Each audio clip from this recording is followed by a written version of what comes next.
Film horor komedi Indonesia yang gagal lucu. Fenomena film horor komedi di Indonesia yang gagal mencapai keberhasilan dalam menghadirkan suasana yang lucu dan menakutkan menjadi tren populer di tanah air sejak tahun 2010-an hingga menjelang tahun 2020. Beragamnya judul film horor komedi yang muncul, banyak dari mereka yang akhirnya gagal mencuri hati penonton. Bahkan akhirnya judul-judul mereka pun terlupakan. Pada awalnya, film-film ini berusaha menyajikan pengalaman hiburan yang unik dengan menggabungkan elemen horor yang menegangkan dan komedi yang menggelitik. Namun, ternyata kebanyakan dari film-film ini tidak berhasil menakut-nakuti atau menghibur dengan baik. Dalam video ini, kami akan mengupas beberapa film horor komedi yang gagal mencapai kesuksesan, dari judul-judul yang absurd hingga cerita-cerita yang kurang terstruktur. Kita akan menyelami alasan mengapa film-film ini tidak mencapai harapan penonton. Padahal film horor komedi memerlukan pendekatan yang kreatif dan cerdas untuk berhasil menyampaikan suasana yang menakutkan dan lucu secara bersamaan. Tanpa keseimbangan yang tepat, film-film ini kehilangan daya tariknya dan gagal mencapai tujuan utamanya. Film horor apa sajakah? Inilah dia. Nomor 7. Ada Apa Dengan Pocong? Ada Apa Dengan Pocong adalah film horor komedi Indonesia tahun 2011 yang mencoba menggabungkan unsur horor dan komedi dengan mengambil inspirasi dari film populer Ada Apa Dengan Cinta. Sayangnya, film ini gagal menyajikan cerita yang menarik dan humor yang efektif.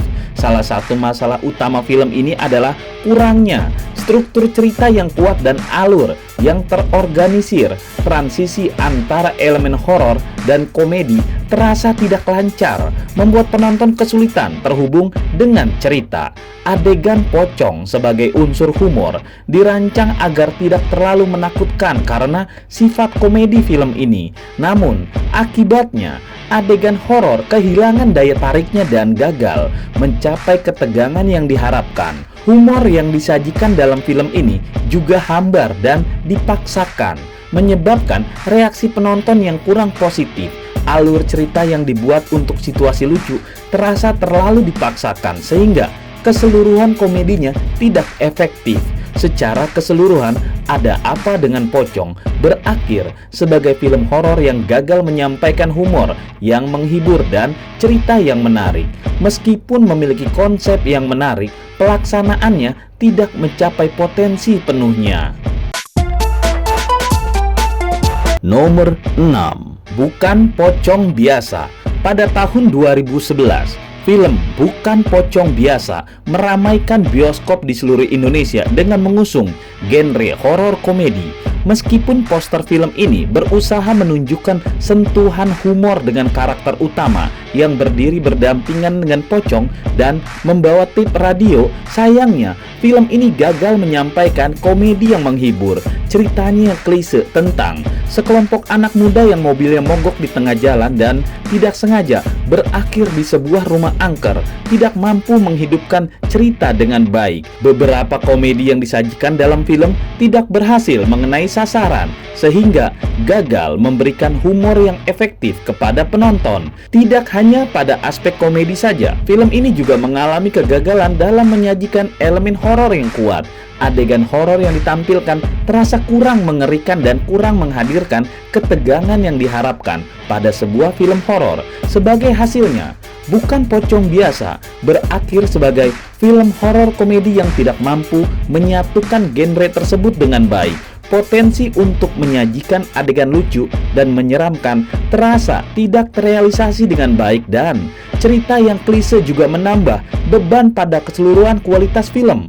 Bukan Pocong Biasa tidak mampu memenuhi harapan penonton dan gagal mencapai kesuksesan dalam menyuguhkan hiburan yang diinginkan. Nomor 5. 3 Pocong Idiot. 3 Pocong Idiot yang tidak hanya mirip judulnya, tetapi juga posternya yang mengingatkan kita pada film 3 Idiot. Tiga Pocong Idiot mengisahkan persahabatan tiga orang yang meninggal karena kecelakaan dan akhirnya berubah menjadi hantu pocong. Uniknya, ketiganya menerima nasib mereka sebagai hantu dengan penuh kegembiraan.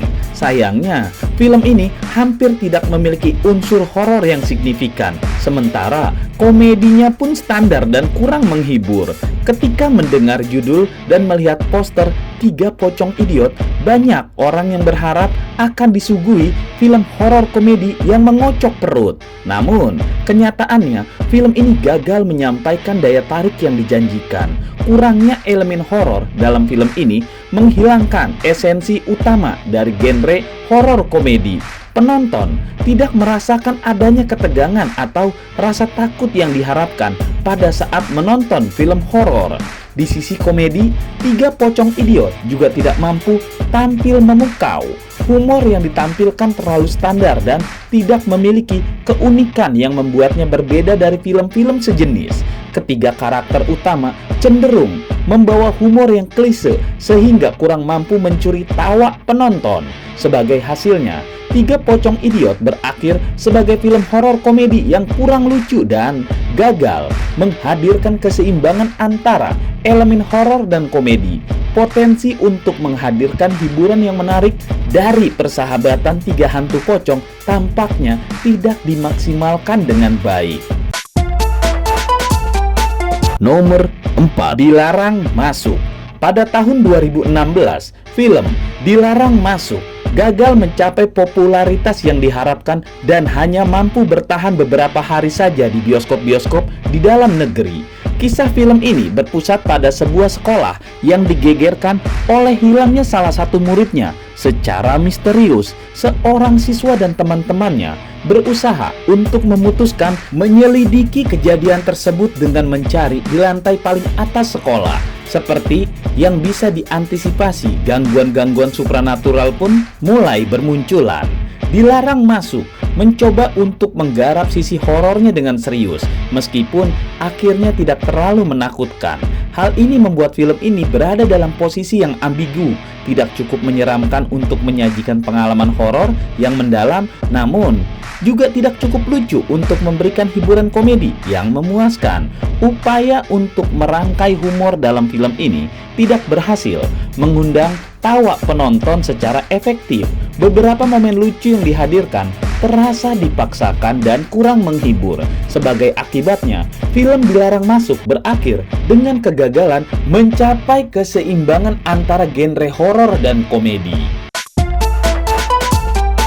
Nomor 3. Kuntilanak Kesurupan. Dari judulnya saja, film Kuntilanak Kesurupan terlihat jelas bahwa dia berusaha menyajikan genre horor komedi.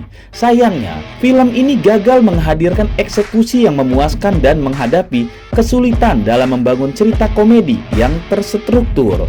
Humor dan jok-jok yang disajikan sebagian besar gagal mengena dan tidak berhasil membuat penonton tertawa. Kekurangan naskah yang kreatif dan kurangnya pengembangan karakter dapat menjadi penyebab utama ketidakmampuan film ini dalam menyajikan komedi yang menghibur.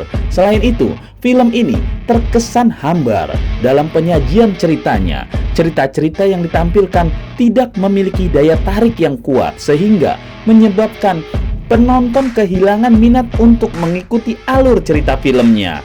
Kekurangan struktur cerita yang kuat juga membuat film ini terasa datar dan tanpa momentum yang menggugah. Kuntilanak Kesurupan adalah contoh dari film horor komedi yang gagal mencapai keseimbangan antara elemen ngeri dan lucu.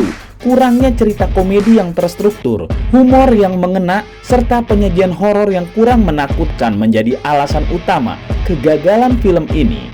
Untuk menciptakan film horor komedi yang berhasil, diperlukan inovasi yang lebih baik dan penguatan dalam hal pengembangan naskah dan eksekusi cerita. Nomor 2. Ghostbuster Misteri Desa Penari.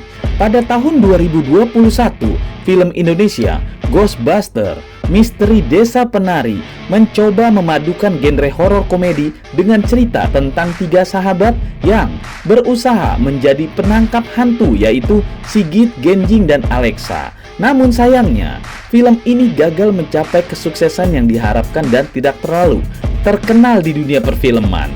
Film yang dilabeli sebagai komedi ini ternyata hambar dalam penyajian humornya. Adegan-adegan yang seharusnya menyumbang banyak tawa hanya mampu menyebabkan sedikit tersenyum. Pengulangan adegan yang dianggap lucu tidak berhasil membuat penonton tertawa. Kegagalan dalam menghadirkan humor juga berdampak pada efek horor dalam film ini. Ketika humor gagal menyentuh penonton, unsur horor juga tidak berhasil menyampaikan ketakutan yang diharapkan dari sebuah film horor. Ini menyebabkan film kehilangan fokus dan kurang memberikan dampak yang signifikan serta diinginkan para penonton. Selain itu, judul film ini juga tidak nyambung. Ketidakselarasan antara judul dan cerita dapat menyebabkan penonton bingung dan kehilangan minat untuk menikmati film. Secara keseluruhan, Ghostbusters Misteri Desa Penari berakhir sebagai film horor komedi yang tidak berhasil mencapai tujuan utamanya. Kegagalan dalam menyajikan komedi yang lucu dan horor yang menakutkan membuat film ini kurang memuaskan.